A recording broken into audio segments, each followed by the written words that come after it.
Let us continue discussion on SC and ST subplan and development. గౌరవ సభ్యులు బట్టి విక్రమార్క గారు.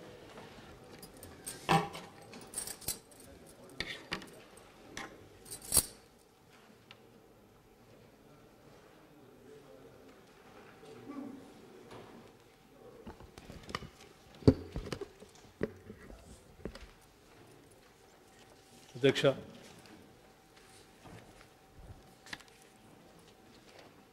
SC schedule caste sub plan, tribal sub plan పైన మాట్లాడటానికి అవకాశం ఇచ్చినందుకు ముందుగా మీకు ధన్యవాదాలు తెలియజేస్తూ, ఈ సబ్ ప్లాన్ చట్టాన్ని తీసుకురావటానికి గల కారణాలు, ఆవశ్యకత గురించి తప్పనిసరిగా 2 నిమిషాలు మీ దృష్టికి నేను తీసుకొని రాదలుచుకున్నాను. అధ్యక్ష,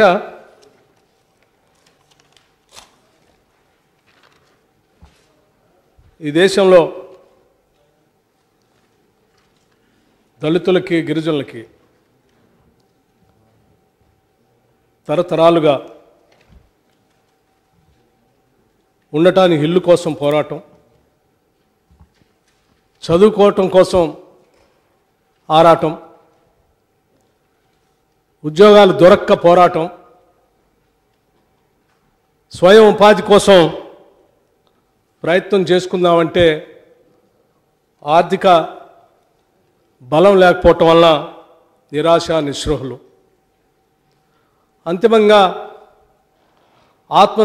ఆత్మన్యూనతాభావానికి గురై రకరకాలైనటువంటి సమస్యలతో బాధపడుతున్నటువంటి ఈ దళిత గిరిజనుల గురించి పెద్ద ఎత్తున ఈ దేశంలో ఉన్నటువంటి సంఘ సంస్కర్తలు ఆలోచన చేశారు. అధ్యక్ష,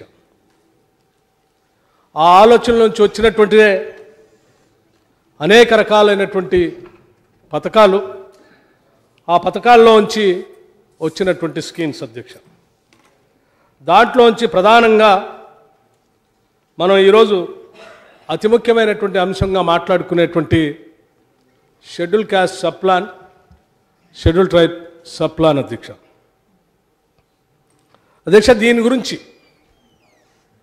ఈ నిధులు దారి మళ్ళకుండా ఈ వర్గాలు ఆత్మగౌరవంతో, ఆర్థిక స్వాతంత్రంతో ఎదగటానికి కావలసిన విధంగా తప్పనిసరి పరిస్థితిలో చట్టం చేస్తే తప్ప ఈ దేశంలో వాళ్ళకు కావలసిన నిధులు కానీ, ఆ నిధుల ద్వారా వచ్చేటువంటి ఆర్థిక స్వాతంత్రం కానీ, లేకపోతే సామాజిక పరమైనటువంటి ఇబ్బందులు లేకుండా ఉండే గౌరవంతో కూడినటువంటి జీవన విధానం కానీ దొరకదనేటువంటి ఆలోచనతోనే దీనికి పునాదులు పడ్డాయి. అధ్యక్ష,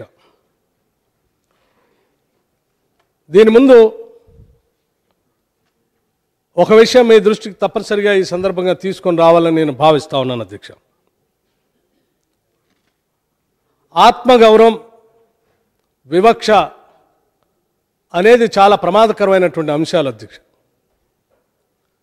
ఆత్మగౌరవం ఇవ్వలేనటువంటి సమాజంలో దానికి ఇబ్బంది పడినటువంటి వ్యక్తి ఏ రకమైనటువంటి ఉద్యమాలు చేస్తాడు, ఏ రకమైనటువంటి పోరాటాలు చేస్తాయి అనేది కూడా ఈ రాష్ట్రంతో పాటు ఈ దేశ చరిత్రను కూడా చూస్తే మనకు చాలా స్పష్టంగా అర్థమవుతుంది. అధ్యక్ష, చాలా సందర్భాల్లో సబ్ ప్లాన్ కోసం మేము ఇన్ని వేల కోట్ల రూపాయలు ఖర్చు పెట్టాం, ఈ వేల కోట్ల రూపాయలు ఎక్కడా దారి మళ్లించబడట్లేదు, పూర్తిగా వారి అభివృద్ధి కోసం మేము ఇయర్ వైజ్ ప్రణాళికలతో సహా లెక్కలు చెప్తా ఉంటే చాలా సందర్భాల్లో ఆశ్చర్యపోవటం మా వంతు అయింది. అధ్యక్ష, క్షేత్రస్థాయిలో పోయి చూస్తే మాత్రం ఎక్కడ వేసిన గొంగళి అక్కడే ఉండిపోయింది. అందుకే చాలా సందర్భాల్లో ఈ వివక్షకి, ఈ ఆత్మగౌరవం కోసం తపన పడేటువంటి, అనుభవించేటువంటి వ్యక్తులు నిజమైనటువంటి పోరాటం చేయగలరు, నిజంగా ఈ సబ్ ప్లాన్ లక్ష్యాల్ని సాధించడానికి అవకాశం ఉంటుందని చెప్పడానికి నాకు ఎటువంటి సందేహం లేదు. అధ్యక్ష, దీనికి కావాల్సినటువంటి ఒక చిన్న ఉదాహరణ కూడా నేను చెప్పదలుచుకున్నాను. ఎందుకంటే మనం ఇచ్చినటువంటి ఈ స్టేట్మెంట్లోనే పెద్దలు జగదీశ్వర్ రెడ్డి గారు మాట్లాడుతూ నిచ్చెన మాదిరిగా ఉన్నటువంటి ఈ వర్గీకరణలో బాగా వెనుకబడి ఉన్నటువంటి ఎస్సీ ఎస్టీలు ఇంకా చాలా ఇబ్బందులు పడ్డారు. సమైక్య రాష్ట్రంలో కొనసాగిన దారుణమైన వివక్ష అన్ని వర్గాల ప్రజల జీవితాల్లో విధ్వంసం సృష్టించింది. సమాజం చివరి అంచున ఉండే ఎస్సీ ఎస్టీల బతుకుల్ని ఈ వివక్ష మరింత అల్లకల్లోలం చేసింది. నిజమే అధ్యక్ష, ఈ వివక్ష అంతర్లీనంగా ఉన్నటువంటి వివక్ష. ఇది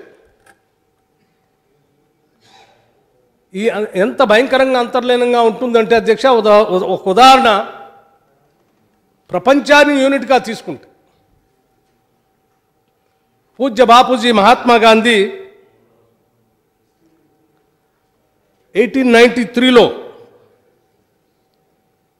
ఒకసారి ఈ దేశం నుంచి యంగ్ బారిస్టర్గా ఉన్నటువంటి వ్యక్తి, ఈ దేశంలో గమనించినటువంటి అసమానతలు గమనించినటువంటి గొప్ప మహానుభావుడు సౌత్ ఆఫ్రికా వెళితే అధ్యక్ష, దర్బన్ నుంచి ప్రిటోరియా వెళ్ళేటువంటి మార్గంలో తన రైల్లో ప్రయాణిస్తున్నప్పుడు, ఫస్ట్ క్లాస్ కంపార్ట్మెంట్లో ప్రయాణిస్తున్నప్పుడు, ఆ కంపార్ట్మెంట్లో ప్రయాణించడానికి కావాల్సిన ఎలిజిబుల్ టికెట్ ఉన్నప్పటికి కూడా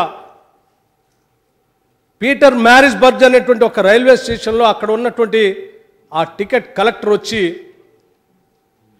నువ్వు ఈ కంపార్ట్మెంట్లో కూర్చోవడానికి నీ అర్హత లేదని చెప్పి ఆయన వాదిస్తే, నాకు కావాల్సిన అర్హత కలిగిన టికెట్ నా దగ్గర ఉంది, నేను కొనుక్కొని కూర్చున్నానంటే కూడా కలర్ అంటే రేషియల్ డిస్క్రిమినేషన్తో నువ్వు ఇక్కడ కూర్చోవడానికి వీల్లేదని చెప్పి ఆ స్టేషన్లో ఆ కంపార్ట్మెంట్ నుంచి ఆ స్టేషన్లో బయటికి నెట్టివేసినప్పుడు ఆ కంపార్ట్మెంట్ ఆ ప్లాట్ఫామ్ మీద పడుకున్నటువంటి మహాత్మా గాంధీ ఒక్కసారి ఆలోచనలో పడ్డాడు. వివక్ష ఎంత ఆలోచనకు దారితీసిందంటే, ఆ ఆలోచనలోంచే రవి అస్తమించినటువంటి బ్రిటిష్ సామ్రాజ్యాన్ని ఈ దేశం నుంచి పారదోలటానికి, ఒక అద్భుతమైనటువంటి భారత స్వాతంత్ర సంగ్రామాన్ని నడిపించడానికి పెద్దగా పునాదులు వేసింది అధ్యక్ష. అటువంటి భారతదేశంలో స్వాతంత్రం సాధించుకున్న తర్వాత ఒక మహానుభావుడు బాబాసాహెబ్ అంబేద్కర్ గారు ఈ దేశానికి అందించినటువంటి రాజ్యాంగం ద్వారా వచ్చినటువంటి హక్కులతో, అనేక రకాలంగా వచ్చినటువంటి విధానాలతో అభివృద్ధి సాధిస్తామని ఆశపడ్డాం అధ్యక్ష. ఈ స్వతంత్ర భారతదేశంలో రాజ్యాంగం ద్వారా కల్పించినటువంటి హక్కుల ద్వారా కూడా అనుకున్నటువంటి సాధికారత సాధించలేదన్నటువంటి ఆలోచనతోనే ఆనాడు ప్రధానమంత్రిగా ఉన్నటువంటి శ్రీమతి ఇందిరాగాంధీ గారు 1980లో ఒక లేఖ రాశారు అధ్యక్ష అందరికీ. సప్లాన్ గురించి ఉటంకిస్తూ, ఈ దేశంలో బిలో పావర్టీ లైన్లో ఉన్నటువంటి జనాభాలో అత్యధిక శాతం, జనాభా దామాషా కంటే కూడా ఎక్కువ శాతంలో దళిత గిరిజనులు బాధపడతా ఉన్నారు. వాళ్ళ అభివృద్ధి కోసం మనం స్పష్టమైనటువంటి ప్రణాళికలు తయారు చేసుకుని ముందుకు పోవాలని చెప్పి మార్చి 12, 1980లో ప్రధానమంత్రిగా ఈ దేశంలో ఉన్నటువంటి అందరు ప్రధానమంత్రులకి, గవర్నర్కి లేఖ రాసింది అధ్యక్ష. ఆ లేఖలో ఎంత స్పష్టంగా వారు చెప్పారంటే, ఆ రోజే the special component plan prepared by the state government have not only to be improved quantitatively and qualitatively, but should also be implemented satisfactorily. Satisfactory implementation that requires not only attention to programs, but also clear-cut personal policy consisting inter alia of presentation of officers of departments concerned with the community, concerned with the development towards the needs of the scheduled caste and their careful selection, training and continuity of tenure అధ్యక్ష. ఇవి guidelines మాత్రమే అధ్యక్ష. అంటే ఇంత స్పష్టంగా భారత రాజ్యాంగంలో పొందుపరిచినటువంటి హక్కులు, విధానాల ద్వారా కూడా సాధించుకోలేనటువంటి పరిస్థితిలో ఒక గైడ్లైన్స్ని ప్రకటిస్తే కూడా చాలా దశాబ్దాలు దాటుతున్నప్పటికి కూడా అవి అమలు చేసుకోవడానికి పెద్దగా నోచుకోలేదు అధ్యక్ష. అటువంటి పరిస్థితుల్లో మరొక్కసారి పరిశీలన చేసి యూపీఏ చైర్పర్సన్ సోనియా గాంధీ గారు ఆలోచన మేరకు 2013లో కేవలం గైడ్ లైన్స్ మాత్రం ఉంటే సరిపోదు, ఈ దేశంలో అమలు చేయడానికి చట్టబద్ధత లేకుండా గైడ్ లైన్స్ ఉన్నంత మాత్రాన ఈ దేశంలో అమలు చేసేటువంటి వ్యవస్థ లేదు. ఆ వ్యవస్థని ప్రశ్నిద్దామంటే జ్యుడిషియరీలో రైట్ కూడా లేదు. ఆ రైట్ రావాలంటే చట్టం చేస్తే తప్ప ఇది అమలు కాదనేటువంటి ఆలోచనతో కాంగ్రెస్ ప్రభుత్వం మరొకసారి ఆలోచన చేసి 2013లో ఆనాటి ఉమ్మడి రాష్ట్రంలో కిరణ్ కుమార్ రెడ్డి గారు ముఖ్యమంత్రిగా ఉన్నప్పుడు ఈ ఎస్సీ ఎస్టీ సప్లాన్ చట్టాన్ని ఈ రాష్ట్రంలో ఉమ్మడి రాష్ట్రంలో తీసుకొని రావటం జరిగింది అధ్యక్ష. ఈ చట్టంలో ఏం చెప్తా ఉంది అధ్యక్ష? ఈ దేశంలో పొందుపరిచిన అనేక గైడ్ లైన్స్ ఉన్నప్పుడు కూడా ఏమీ అవకాశం రావట్లేదు కాబట్టి తప్పనిసరిగా చట్టాన్ని చేసి చట్టాన్ని తూచా తప్పకుండా అమలు చేస్తే తప్ప వీటిని సాధించలేమనేటువంటి ఆలోచనతోనే అంతిమంగా తీసుకొచ్చినటువంటి చట్టం అధ్యక్ష. ఎస్, మంత్రి గారు అనొచ్చు 2013లో మీరే చట్టాన్ని తీసుకొని వచ్చారు, ఆ చట్టం ప్రకారం మీరు చేయవలసినటువంటి అంశాలన్నింటినీ మీరు అమలు చేయలేకపోయారని అనవచ్చు కూడా. తప్పనిసరిగా ఈ సందర్భంలో నేను మరొక విషయం కూడా గుర్తు చేయదలుచుకున్నాను. చాలా ట్రూ స్పిరిట్తో తీసుకొచ్చినటువంటి ఈ చట్టం 2013లో ఆ తర్వాత రూల్స్ ఫ్రేమ్ చేసి దీన్ని తూచా తప్పకుండా అమలు చేయడానికి కావలసినటువంటి ఆ సందర్భంలో రాష్ట్రంలో ఉత్పన్నమైనటువంటి అనేక ఉద్యమాలు, అది ప్రత్యేక తెలంగాణ రాష్ట్ర ఉద్యమం కావచ్చు, లేకపోతే ఉమ్మడి రాష్ట్రంగా ఉండాలని ఆంధ్ర వాళ్ళు చేసినటువంటి ఉద్యమం కావచ్చు, రకరకాల పోరాటాలతో ఆ 6 నెలల్లో దీనికి పరిపాలనా పరంగా తీసుకోవాల్సినటువంటి రూల్స్ని ఫ్రేమ్ చేసుకోలేకపోయాం. ఆ తర్వాత రాష్ట్ర బైఫర్కేషన్ జరిగిన తర్వాత వివక్ష, ఆత్మగౌరవం, ఆర్థిక సాధికారిత, నిధులు నీళ్లు పేరు మీద సామాజిక తెలంగాణతో పెద్ద ఎత్తున పోరాటం చేసినటువంటి తెలంగాణ రాష్ట్రంలో ఈ చట్టాన్ని అడాప్ట్ చేసుకొని వెంటనే రూల్స్ ఫ్రేమ్ చేసుకొని ఆ రూల్స్ ప్రకారం తప్పనిసరిగా దీన్ని అమలు చేస్తారని ఆశించాం. కానీ అధ్యక్ష 2.5 సంవత్సరాలు దాటింది. లెక్కలు మాత్రం బడ్జెట్లో ప్లాన్ లేఅవుట్లు ఇంత అలాట్ చేశాం, ఎస్సిపి ప్లాన్ లేఅవుట్లు ఇంత అలాట్ చేశాం, ట్రైబల్ సబ్ ప్లాన్లో ఇంత అలాట్ చేశామని చెప్తున్నారు తప్ప ఈ చట్టాన్ని మనం అడాప్ట్ చేసుకున్నాం, ఈ చట్టం ప్రకారం మనం చేయాల్సినటువంటి పనులన్నీ చేశామా చేయలేదా అనేటువంటి ఏమన్నా సమాధానం ఈ రాష్ట్ర ప్రభుత్వం నుంచి ఆ స్టేట్మెంట్లో వస్తుందేమని నేను సుదీర్ఘంగా విన్నాను అధ్యక్ష. కానీ ఎక్కడ కూడా గౌరవ మంత్రి గారు దీనికి సంబంధించి ఏ ఒక్క మాట కూడా చెప్పలేదు అధ్యక్ష. నేను ఎందుకు ఉదాహరణ ఇస్తున్నానంటే అధ్యక్ష, వాళ్ళు చెప్పినటువంటి ముఖ్యమంత్రి గారు స్టేట్మెంట్ ఇచ్చారు ఈ రాష్ట్రం ఏర్పడిన తర్వాత రాబోయే 5 సంవత్సరాల్లో జనాభా దామాషా ప్రకారం 50,000 కోట్ల రూపాయలు ఖర్చు పెడతామని చెప్పారు. అంటే సంవత్సరానికి 10,000 కోట్ల రూపాయలు అధ్యక్ష. సంవత్సరానికి 10,000 కోట్ల రూపాయల లెక్క డెఫినెట్గా నేను కూడా అనుకున్నాను. చట్టం ప్రకారం ప్రపోర్షనేట్గా అలాట్ చేస్తే దాదాపు 10,000 కోట్ల రూపాయలు వస్తాయి. ఈ రాష్ట్ర ప్రభుత్వం మేము తీసుకొచ్చిన చట్టం ప్రకారం ఖర్చు చేస్తుందని ఆశించాను. కానీ ఆ దిశలో ఎక్కడా కూడా ఈ ప్రభుత్వం అడుగులు ముందుకు వేయలేదు అధ్యక్ష. 2014-15 బడ్జెట్లో అధ్యక్ష సబ్ ప్లాన్కి 7,579 కేటాయించగా దాంట్లో 3,621 కోట్లు దారి మళ్ళిచ్చారు అధ్యక్ష. 2015-16 బడ్జెట్లో 8,089 కోట్లు కేటాయించారు. దాంట్లో దాదాపు 1,000 కోట్లు దారి మళ్ళిచ్చారు. మరొక 970 కోట్లు దారి మళ్ళిచ్చారు. 35 శాఖలకు కేటాయించిన 7,118 కోట్లలో 4,194 కోట్లు విడుదల చేసి 3,920 కోట్లు మాత్రమే ఖర్చు చేశారని లెక్కలు చెప్తా ఉన్నాయి. వారు ఖర్చు చేసిందే ఈ స్టేట్మెంట్లో చూపించారు, వారు ఇచ్చినటువంటి స్టేట్మెంట్లో. కానీ బడ్జెట్ ప్లాన్ అలాట్మెంట్లో వాళ్ళు అలాట్ చేసిందెంత, రిలీజ్ చేసిందెంత, యాక్చువల్ స్పెండ్ చేసిందెంత, అన్స్పెండ్ అమౌంట్ ఎంత అనేది ఒక్కసారి మంత్రి గారు లెక్కలు చెప్పి ఉంటే నిజంగా మేము స్వాగతించేవాళ్ళం అధ్యక్ష, హర్షించేవాళ్ళం కూడా. 2014-15 నా దగ్గర కొన్ని లెక్కలు ఉన్నాయి అధ్యక్ష. ఎస్సీ ఎస్పీ అవుట్లే అండర్ స్టేట్ అవుట్లే అధ్యక్ష 7,579 0.45 కోట్లు కేటాయిస్తే అధ్యక్ష, ఖర్చు పెట్టింది టోటల్ ఎక్స్పెండెడ్ అండర్ ఎస్పీ 2,722 కోట్లు మాత్రమే అధ్యక్ష. అన్స్పెంట్ అమౌంట్ వచ్చేసి 4,857 కోట్లు అధ్యక్ష. అట్లాగే అధ్యక్ష 2015-16 ఎస్సీ/ఎస్పీ అవుట్లేలో 8,089 కోట్లు కేటాయిస్తే ఎక్స్పెండిచర్ వచ్చి 3,773 కోట్లు ఖర్చు చూపించారు. అన్స్పెంట్గా ఉన్నది 4,315 కోట్ల రూపాయలు అధ్యక్ష.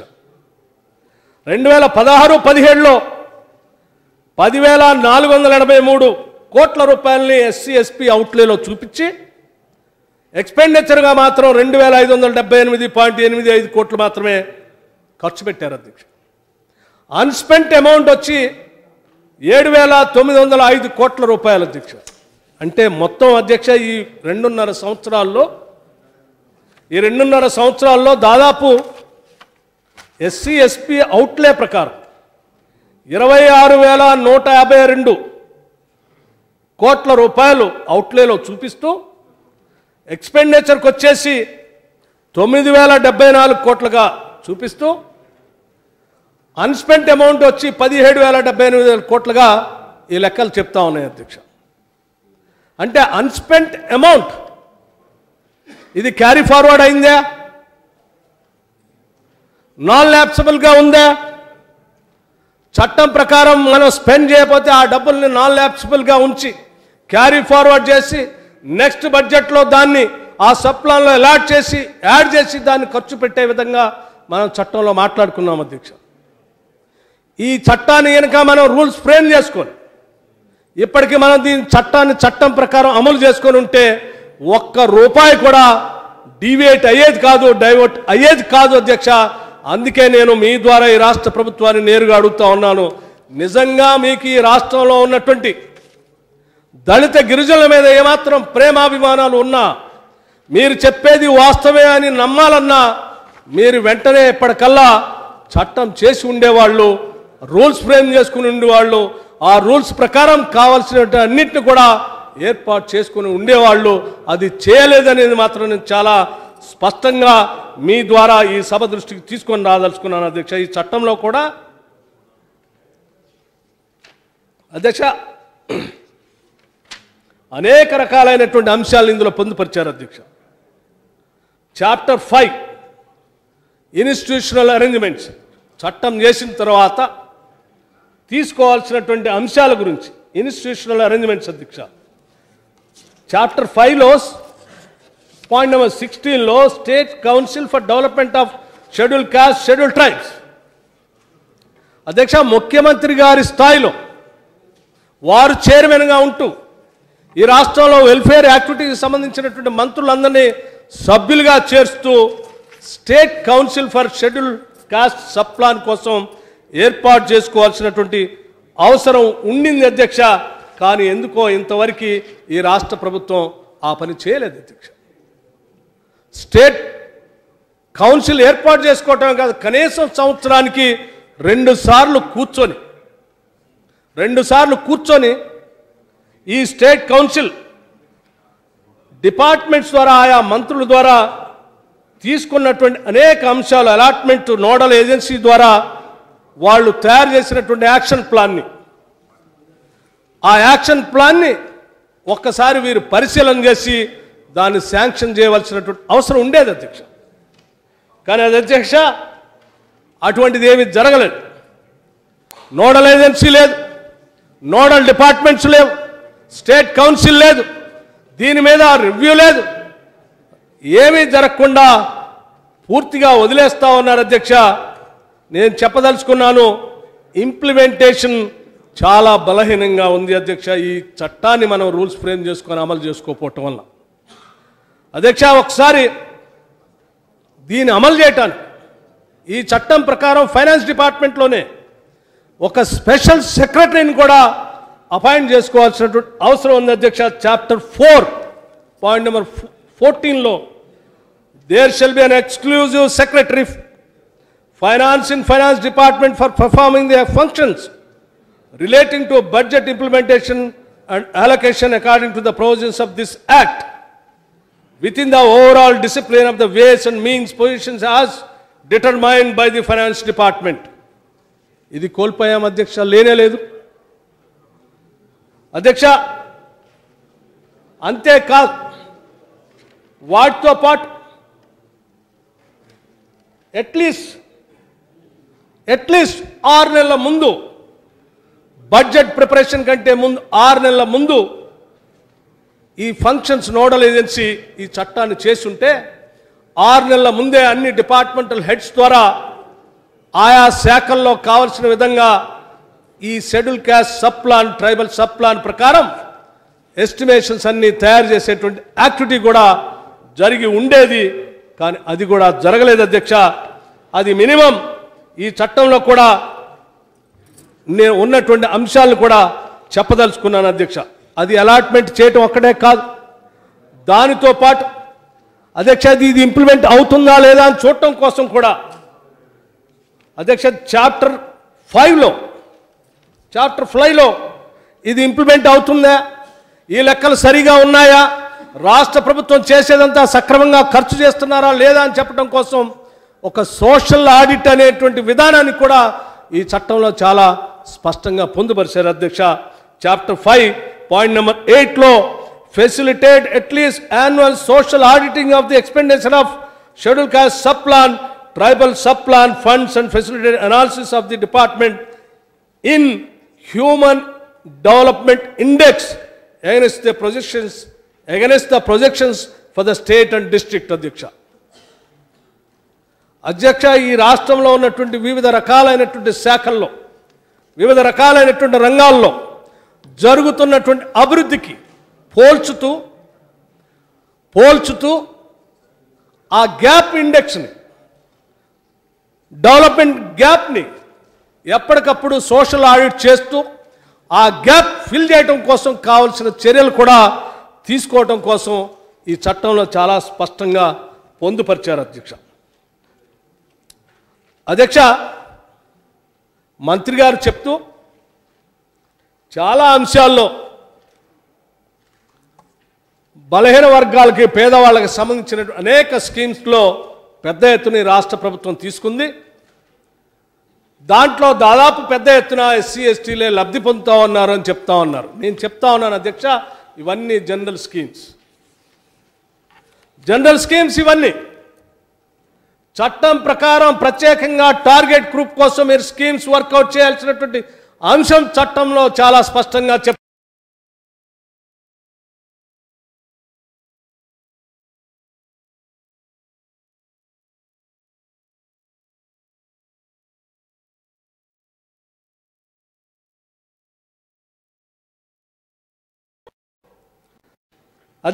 చాప్టర్ నెంబర్ 2లో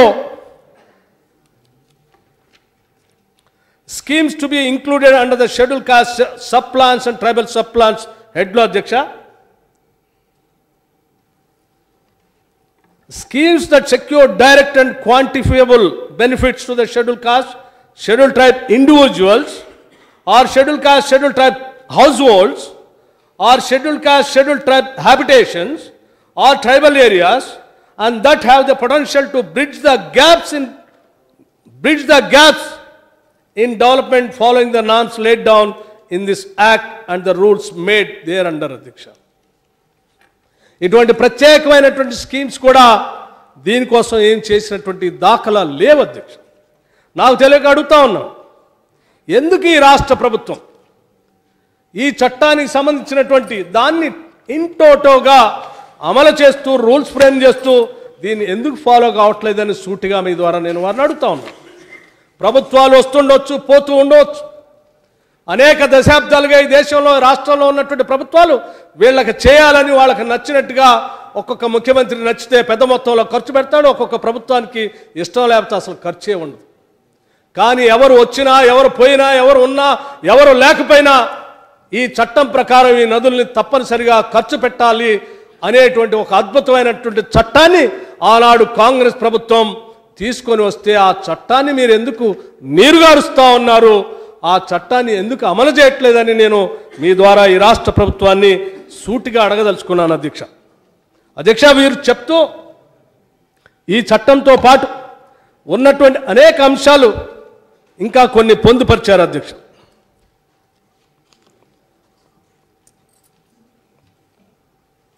వారు చెప్తూ ఎస్సీ ఎస్టీల కోసం పెద్ద ఎత్తున మేము హాస్టల్స్ పెట్టాం, స్కాలర్షిప్స్ ఇచ్చాం, 3 ఎకరాల భూమి కొనుగోలు చేసిస్తా ఉన్నాం. దశాబ్దాలుగా పరిపాలన చేసినటువంటి కాంగ్రెస్ ప్రభుత్వాలు వాళ్ళు పెద్దగా భూములు పంచలేదు, మేము మాత్రం 2.5 సంవత్సరాల్లో పెద్ద ఎత్తున భూములన్నీ పంచామని చెప్తా ఉన్నారు. నాకు తెలిసి అధ్యక్ష, ఈ దేశంలో భూ సంస్కరణ తీసుకొచ్చినటువంటి కాంగ్రెస్ ప్రభుత్వం కొన్ని లక్షల ఎకరాలని భూ పంపిణీ చేసింది. అయినా నేను ఆ లెక్కల జోలికి పోదలుచుకోలేదు. చట్టం తర్వాత చట్టం కంటే ముందు అనే దాని మీదనే బేరు చేసుకొని మనం ముందుకు పోవాల్సినటువంటి అవసరం ఉంది. చట్టం తర్వాత ఈ రాష్ట్ర ప్రభుత్వం అధికారంలోకి వచ్చేటప్పుడు మీరు ఇచ్చినటువంటి హామీ ఈ రాష్ట్రంలో భూమి లేని నిరుపేద ప్రజానికం మొత్తానికి, దళిత వర్గాలకి, గిరిజనులకి 3 ఎకరాల భూమి కొనిస్తా అని చెప్పారు. అధ్యక్ష, 5 సంవత్సరాలకి మీరు ఇచ్చినటువంటి హామీ ఇప్పటికి 2.5 సంవత్సరాలు అయిపోయింది. నాకు తెలిసి జిల్లాల వారీగా ఈ భూ కొనుగోలు సంబంధించినటువంటి వివరాలు నా దగ్గర ఉన్నాయి అధ్యక్ష. ఆదిలాబాద్లో అధ్యక్ష బెనిఫిషరీస్ వచ్చి 2014-15లో 156 మంది, కరీంనగర్లో 111 మంది, ఖమ్మంలో 22 మంది, మహబూబ్ నగర్లో 29 మంది, మెదక్లో 234 మంది, నల్గొండలో 92 మంది, నిజామాబాద్లో 59 మంది, రంగారెడ్డిలో 16 మంది, వరంగల్లో 78, మొత్తం 797 మంది మాత్రమే ఒక సంవత్సరంలో. 2015-16లో అధ్యక్ష బెనిఫిషరీస్ ఆదిలాబాద్లో 283, కరీంనగర్లో 300 మంది, ఖమ్మంలో 33 మంది, మహబూబ్నగర్లో 387 మంది, మెదక్లో 314 మంది, నల్గొండలో 125, నిజామాబాద్లో 273, రంగారెడ్డిలో 41, వరంగల్లో 241, మొత్తంగా వచ్చి 1997 మంది మాత్రమే. 2016-17లో కూడా ఆ రకంగా చూసుకుంటే అధ్యక్ష బెనిఫిషరీస్ వచ్చి 877 మంది మాత్రమే. అధ్యక్ష, ఈ రకంగా భూములు పంచుకుంటూ పోతే అధ్యక్ష మీరు మొత్తం పంచింది ఎంతమందికి అధ్యక్ష? బెనిఫిషరీస్ 3671 మందికి అధ్యక్ష. ఈ రాష్ట్రంలో ఐకేపీ లెక్కల ప్రకారం దాదాపు 55 లక్షల జనాభా ఉన్నటువంటి కేవలం దళితుల్లో, ఇంకొక 6% ఉన్నటువంటి గిరిజనుల్లో ఎన్ని లక్షల మందికి మీరు భూములు పంచాల్సినటువంటి అవసరం ఉందో ఒక్కసారి లెక్కలు చూస్తే నాకు తెలిసినటువంటి సమాచారం, ఐకేపీ వాళ్ళు ఇచ్చిన సమాచారం ప్రకారం దళితుల్లోనే కేవలం 7 లక్షల మంది 3 ఎకరాల కోసం ఎదురు చూస్తున్నారని లెక్కలు చెప్తా ఉన్నారు అధ్యక్ష. మీరు ఈ రకంగా సంవత్సరానికి 2.5 సంవత్సరాలకి 3671 మంది పంచుకుంటూ పోతే 5 ఏళ్లలో 5 సంవత్సరానికి 1000 ఎకరాల లెక్క పంచుకుంటూ పోతే మీకు దాదాపు 300 సంవత్సరాలు పడుతుంది అధ్యక్ష.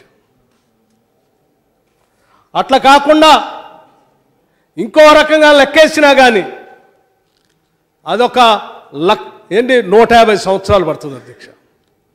అంటే మీరు 150 సంవత్సరాలు ఈ భూమిని పంచే కార్యక్రమంలో ఉందామనే ఆలోచనలో ఉన్నారా? నిజంగా భూమి లేనటువంటి నిరుపేద ప్రజానికానికి భూమిని కొనివ్వాలనేటువంటి ఆలోచనలో ఉన్నారా?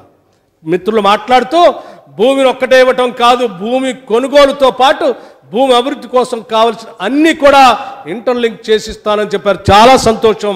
అలా ఇవ్వాలనే నేను మనస్ఫూర్తిగా కోరుకుంటున్నాను. కానీ ఎప్పటికల్లా ఇస్తారు, ఎప్పటికల్లా ఇవ్వగలరు అనేటువంటి అంశాన్ని కూడా చెప్పవలసినటువంటి అవసరం ఉంది అధ్యక్ష. అలాగే స్కాలర్షిప్స్ విషయాలకు వస్తే ఎస్సీ కార్పొరేషన్ సంబంధించి 2014 నుంచి 2017 వరకు అధ్యక్ష ఈ రాష్ట్రంలో ఉన్నటువంటి లక్షలాది మంది నిరుద్యోగ యువకులు, ముఖ్యంగా దళితులు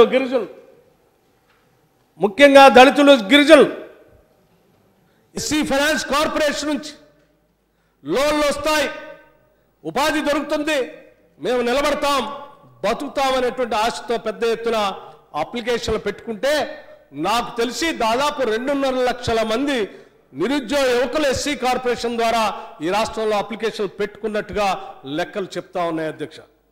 కానీ ఇంతవరకు 2015-16 సంబంధించి 2015-16 సంబంధించి దాదాపు 1.5 మంది అప్లికేషన్ పెట్టుకొని ఉంటే ఈనాటి వరకు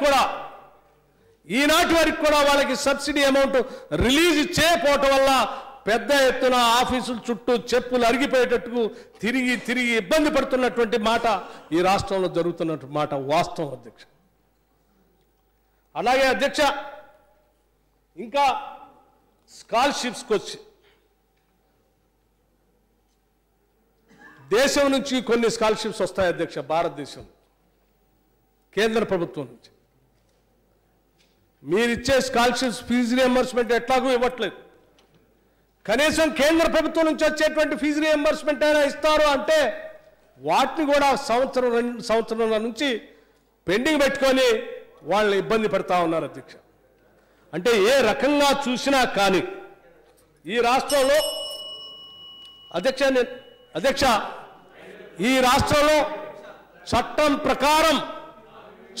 ప్రకారం పోగేసినటువంటి నిధిని మేము ఏ చట్టం ప్రకారం అయితే schedule caste sub plan, tribal sub plan Congress ప్రభుత్వం తీసుకొని వచ్చి వివిధ శాఖల నుంచి పోగేసి ఆ డబ్బుల్ని ఈ వర్గాల అభివృద్ధి కోసం ఖర్చు పెట్టాలని మేము చట్టం తీసుకొచ్చామో ఆ చట్టాన్ని తూట్లు పడుస్తా ఉన్నారు.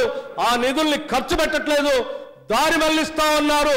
దారి మళ్లించడమే కాకుండా మిషన్ కాకతీయ, భగీరథ లాంటి కార్యక్రమాలకు కూడా పెద్ద ఎత్తున వెచ్చిస్తూ దళిత గిరిజనుల నోట్లో మందు కొడతా ఉంది ఈ ప్రభుత్వం అని చెప్పడానికి కూడా నాకు ఎటువంటి సందేహం లేదు అధ్యక్ష. గిరిజనుల విషయాలకు వస్తే అధ్యక్ష, ఆదిలాబాద్లో ఉన్నటువంటి ఉట్నూరు నుంచి మొదలు పెడితే, వరంగల్ ములుగు నుంచి మొదలు పెడితే, భద్రాచలంలో ఉన్నటువంటి వాజేడు వరకు పెద్ద ఎత్తున గిరిజన సోదరులు జీవనం సాగిస్తా ఉన్నారు. తెలంగాణ రాష్ట్రంలో దాదాపు 80% ప్రజానికం గిరిజనులు, దళితులు, బలహీన వర్గాల్లో నిండి ఉన్నారు. ఒక సామాజిక తెలంగాణని నిర్మించాలనేటువంటి ఆలోచనతో పోరాటం చేశాం.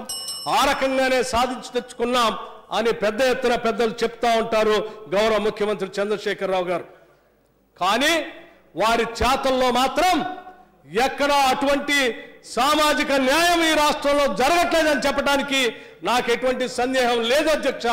ఎందుకనంటే ఆనాడు కాంగ్రెస్ ప్రభుత్వం ఫారెస్ట్ రైట్స్ యాక్ట్ ఇచ్చి ఆదిలాబాద్ నుంచి మొదలు పెడితే భద్రాచలం వరకు ఉన్నటువంటి అమాయకులైనటువంటి గిరిజనులకి పోడు అగ్రికల్చర్ ద్వారా ఫారెస్ట్ యాక్ట్తో దాదాపు 2.5 లక్షల ఎకరాల్ని ఆనాడు కాంగ్రెస్ ప్రభుత్వం ముఖ్యమంత్రిగా ఉన్నటువంటి రాజశేఖర రెడ్డి గారు పంచిపెడితే ఇంకా మిగిలి ఉన్నటువంటి పంచిపెట్టడం కోసం మేము ప్రయత్నం చేస్తున్నటువంటి సందర్భంలో రాష్ట్ర విభజన జరిగి ఆ రిక్వెస్ట్లన్నీ పెండింగ్ ఉన్నటువంటి సందర్భంలో రాష్ట్రం వస్తే వాళ్ళందరికీ న్యాయం జరుగుతుందని ఆశించారు అధ్యక్ష.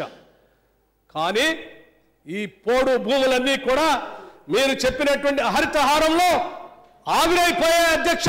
అనాదిగా సాగు చేసుకుంటున్నటువంటి అనేక మంది అనాదిగా సాగు చేసుకున్నటువంటి ఈ గిరిజనుల భూముల్ని ఈ రాష్ట్ర ప్రభుత్వం గుంజేసుకొని వాళ్ళకి దిక్కు లేనటువంటి పరిస్థితుల్లో నెట్టివేస్తా ఉంది అధ్యక్ష. ఇది అత్యంత ప్రమాదకరమైనటువంటి అంశంగా కూడా నేను భావిస్తా ఉన్నాను అధ్యక్ష. కారణం నేను కూడా ఖమ్మం జిల్లా వాసిగా ఇల్లందు మండలంలో పర్యటన చేశాను, చెన్నుగొండ మండలంలో పర్యటన చేశాను. ఒక గ్రామంలో ఒక దళిత గిరిజనుడు తను పంట వేసుకొని పండించుకున్నటువంటి భూమి అనేక దశాబ్దాలుగా ఆడ సాగు చేసుకుంటా ఉంటే వేసుకున్నటువంటి పత్తిని రాత్రి ఫారెస్ట్ డిపార్ట్మెంట్ వాళ్ళు వచ్చి ట్రాక్టర్లతో తొక్కిచ్చిపోతే ఆ పెట్టినటువంటి పెట్టుబడి ఎక్కడి నుంచి తీసుకురావాలో తెలియనటువంటి అమాయక గిరిజనుడు ఆత్మహత్య చేసుకున్నాడు. ఆ ఆత్మహత్య చేసుకున్న ఇంటికి వెళ్ళాను నేను. ఆ విషయాన్ని రాష్ట్ర ప్రభుత్వ దృష్టికి కూడా తీసుకొని వచ్చాను. కానీ ఈనాటి వరకు కూడా ఈ రాష్ట్ర ప్రభుత్వం స్పందించలేదు అధ్యక్ష. అటువంటి స్పందించినటువంటి ప్రభుత్వం గిరిజనులకి బతకటానికి నీడ లేకుండా వాళ్ళ చేతుల్లో ఉన్నటువంటి ఫారెస్ట్ రైట్స్ యాక్ట్ని ఈరోజు దుర్వినియోగం చేస్తూ ఇటు దళితులకు అన్యాయం చేస్తూ ఉంది, ఇటు గిరిజనులకు కూడా అన్యాయం చేస్తూ ఉంది అధ్యక్ష. దాంతోపాటు అధ్యక్ష, నేను ఆర్టీఐ యాక్ట్ ద్వారా ఒక కాగితం తెప్పించాను అధ్యక్ష. దీంట్లో అధ్యక్ష ఓ మిత్రుడు అడిగాడు, minutes of the state level vigilance and monitoring committee meetings including the list of the members కావాలని, అట్లాగే ఈ రాష్ట్రంలో యాక్ట్ ద్వారా వచ్చినటువంటి హక్కులతో ఈ రాష్ట్రంలో జిల్లాల్లో నిత్యం చేయవలసినటువంటి state level vigilance and monitoring committee to implement the provisions of SC/ST PO act 1989 and rules 1995ని అమలు చేస్తున్నారా లేదా అని రాష్ట్రంలో ఆర్టీఐ యాక్ట్ ద్వారా అడిగితే అధ్యక్ష, వారిచ్చినటువంటి సమాధానం, ఇంతవరకు అటువంటి మానిటరింగ్ కమిటీని మేము ఫామ్ చేయలేదు, ఇంతవరకు అటువంటి మానిటరింగ్ కమిటీని మేము ఫామ్ చేయలేదు. వాళ్ళు ఇచ్చిన రిప్లై అధ్యక్ష, the state of Telangana is form 2/6/2014 new government is established. The state level and monitoring committee has to be reconstituted under the chairmanship of the Honorable Chief Minister with ministers newly elected and sitting members of Parliament. It is yet to be constituted అని సమాధానం ఇచ్చారు. అంటే ఈ రాష్ట్రంలో చట్టాన్ని అమలు చేయాలనేటువంటి ప్రేమ లేదు, ఈ రాష్ట్రంలో జరుగుతున్నటువంటి అత్యాచారాల పైన మానిటరింగ్ చేయవలసినటువంటి ఈ కమిటీ తీసుకోవాల్సిన చర్యల కోసం కమిటీని ఫామ్ చేసేటువంటి పరిస్థితి లేదు. ఏమీ చేయకుండానే మేము ఈ తెలంగాణలో ఉన్నటువంటి దళిత గిరిజనులందరికీ అద్భుతమైనటువంటి అభివృద్ధిని సాధిస్తూ ఉన్నాం, పిల్లవాళ్ళకి సన్నబియ్యం పెడతా ఉన్నాం, హాస్టల్లో బట్టలు కుట్టిస్తూ ఉన్నాం, పుస్తకాలు పంచుతూ ఉన్నాం, పాఠశాలలు పెట్టాం, అక్కడ జరుగుతుంది అభివృద్ధి, ఇక్కడ జరుగుతుందని ఉపన్యాసాలకే పరిమితం అవుతున్నారు తప్ప వాస్తవాలు ఏమీ జరగట్లేదు అధ్యక్ష. నేను ఉదాహరణ చెప్పదలుచుకున్నాను. రైట్ టు ఎడ్యుకేషన్ ద్వారా ఈరోజు ప్రభుత్వ పాఠశాలలో చదివేటువంటి దళిత గిరిజన విద్యార్థులకి 6 మాసాలు దాటినప్పటికి కూడా ఇంకా యూనిఫామ్స్ ఆ పాఠశాలలో అందలేదు. ఇంతకంటే ఏం నిదర్శనం అవసరం లేదు. ఈ రాష్ట్ర ప్రభుత్వానికి దళితుల మీద, పేద విద్యార్థుల మీద ఏమాత్రం ప్రేమ లేదు అని చెప్పడానికి ఇంతకంటే ఉదాహరణ అవసరం లేదు అధ్యక్ష. అంతెందుకు అధ్యక్ష, మనం మాట్లాడుకునే ఈ చట్టానికి సంబంధించినటువంటి మహానుభావుడు డాక్టర్ బాబాసాహెబ్ అంబేద్కర్ గారు, లేకపోతే ఈ చట్టాన్ని ఈ దేశంలో తీసుకురావడానికి ప్రధానంగా ప్రణాళికలు తయారు చేసినటువంటి ఇందిరాగాంధీ కానీ వీళ్ళిద్దరే ఈ రాష్ట్రంలో ఉన్నటువంటి దళిత గిరిజనులకి ఒకడు దేవుళ్ళు, ఒక ఆయన దేవుడు, ఇంకో ఆయన దేవత అధ్యక్ష. ఇది వాస్తవం. అటువంటి దేవుడు దేవత పేరు మీద ఈ రాష్ట్రంలో ఉన్నటువంటి డాక్టర్ బాబాసాహెబ్ అంబేద్కర్ ప్రాణహిత చేవెళ్ల ప్రాజెక్టు పేరు కూడా మార్చి ఆయన పేరు కూడా ఈ రాష్ట్రంలో ఉచ్చరించడానికి వీల్లేదని చెప్పే విధంగా ఆ ప్రాజెక్టుని చంపేసినటువంటి ప్రభుత్వం అధ్యక్ష ఈ తెలంగాణ రాష్ట్ర ప్రభుత్వం. ఇందిరాగాంధీని వాళ్ళ గుండెల్లో పెట్టుకొని మా కోసం ఆలోచన చేసి అనేక పథకాలు పెట్టి మమ్మల్ని ఆత్మగౌరవంతో బతకడం కోసం పునాదులు వేసింది, ముందుగా నడిపించింది అని చెప్పి అమ్మగా కొలువు తీర్చుకునే ప్రేమించే ఆరాధించే దళిత గిరిజనులకి ఈరోజు ఇందిరా సాగర్ పేరుంటే ఆ పేరు కూడా ఈ రాష్ట్రంలో వినపట్టడానికి వీల్లేదని చెప్పి ఆ ప్రాజెక్టు కూడా చంపేసినటువంటి ప్రభుత్వం అధ్యక్ష. అంతెందుకు అధ్యక్ష, ఈ రాష్ట్రంలో రోహిత్ వేముల గురించి మాట్లాడినప్పుడు ఈ రాష్ట్ర ముఖ్యమంత్రి గారు ఈ సభకు వచ్చి చాలా స్పష్టంగా సావధానంగా సమాధానం చెప్పారు అధ్యక్ష. ఈ అంశాలు ఈ సమాజానికి, రాష్ట్రానికి, దేశానికి చాలా అవసరం అధ్యక్ష. అధ్యక్ష ఇది 40 నిమిషాలు కాదు అధ్యక్ష, 4 గంటలు మాట్లాడినా ఈ రాష్ట్రానికి అవసరం అధ్యక్ష, ఈ రాష్ట్రానికి అవసరం. రోహిత్ వేముల గురించి నేను తప్పనిసరిగా కేంద్ర ప్రభుత్వానికి లేఖ రాస్తాను, తద్వారా కావలసినటువంటి చర్యలన్నీ తీసుకుంటాను, మీరు మాట్లాడినటువంటి వాటన్నిటితో నేను ఏకీభవిస్తానని చెప్పినటువంటి ముఖ్యమంత్రి గారు ఈనాటి వరకు కూడా ఆ లేఖ ఏమైందో, ఆ చట్టం ఏమైందో దాని గురించి మాట్లాడలేదు. నేను ఇంకొక విషయం కూడా చెప్తా, ఒక్కళ్ళ కాదు అధ్యక్ష, నాకు తెలిసి ఈ సభలో ఉన్నటువంటి అందరూ కూడా మాట్లాడాల్సినటువంటి అంశం ఈ SC/ST సప్లాన్ చట్టం. ఎందుకనంటే అధ్యక్ష ఇది చాలా అవసరమైనటువంటి అంశం, చాలా అవసరమైనటువంటి అంశం అధ్యక్ష. తరతరాలుగా ఈ సమాజంలో ఆత్మగౌరవం కోసం ఆర్థిక స్వాతంత్రం కోసం పోరాటం చేస్తూ తపన పడుతున్నటువంటి సమాజం గురించి మనం ఈరోజు ఈ సభలో మాట్లాడుతూ ఉన్నాం. వాళ్ళకి చెందాల్సిన హక్కులు చట్టం గురించి ఈరోజు మాట్లాడుతూ ఉన్నాం. దాన్ని ఇప్పటికి కూడా మనం సరిచేయని పక్షంలో భవిష్యత్తులో ఈ సమాజానికి ఈ రాష్ట్రానికి కూడా నష్టం వాటిల్లుతుందని చెప్పడం కోసం నేను పెద్ద ఎత్తున ఈ సభ ద్వారా మీ ద్వారా ఈ సభ దృష్టికి తీసుకురాదలుచుకున్నాను. అధ్యక్ష ఒకసారి ఆలోచన చేయండి. క్యాష్లెస్ సొసైటీ గురించి మాట్లాడారు ప్లీజ్. అధ్యక్ష నేను సప్లాన్ సంబంధించి మాట్లాడుతున్నాను అధ్యక్ష. ఈ రాష్ట్రంలో గిరిజనులు పెద్ద ఎత్తున ఉన్నారు అధ్యక్ష. ఈనాటికి కూడా సప్లాన్ సంబంధించి నేను మాట్లాడుతున్నాను అధ్యక్ష. నేను మాట్లాడిన తర్వాత అది సప్లానా కాదో మీరు చెప్తే బాగుంటుంది. మాట్లాడక ముందే మీరు సప్లాన్ గురించి మాట్లాడితే ఎట్లా? నేను కంక్లూడ్ చేయను అధ్యక్ష. నేను ఇంకా మాట్లాడాలి, తప్పనిసరిగా ఈ అంశం గురించి మాట్లాడాల్సి. నేను మాట్లాడాలా, గౌరవ సభ్యులు సంపత్ కుమార్ గారు కూడా మాట్లాడాలా, ఇంకా ఎవరైనా ఎస్సీ ఎస్టీ సప్లాన్ గురించి ఎవరు ఈ రాష్ట్రంలో దానికోసం జరిగే మేలు గురించి కూడా మాట్లాడాల్సిన అవసరం ఉంది అధ్యక్ష. ఇది అందరూ సంబంధించిన సబ్జెక్ట్ అధ్యక్ష. ఇది నా ఒక్కడి సమస్య కాదు, లేదా కాంగ్రెస్ పార్టీ సమస్య ఒక్కటే కాదు. ఈ రాష్ట్రంలో ఉన్నటువంటి లక్షలాది మంది దళిత గిరిజనులకు సంబంధించిన అంశం అధ్యక్ష. మాట్లాడాలి అధ్యక్ష. ఇది చాలా శతాబ్దాలుగా ఉన్నటువంటి సమస్య. ఒక గంట మాట్లాడినంత మాత్రాన పోయే ఇబ్బంది లేదు, తప్పనిసరిగా మాట్లాడాల్సిందే. ఈ సమస్యకి పరిష్కారం కావాల్సింది అధ్యక్ష. నేను చెప్తా ఉన్నాను ఆది మీతో మీరు దయచేసి అదే మీ ఆవేదన అర్థమవుతుంది. మీరు నేను ఏమంటున్నా అంటే ముగిస్తే మిగతా సభ్యులు మాట్లాడతారు. రైట్ అధ్యక్ష, థ్యాంక్ యూ అధ్యక్ష.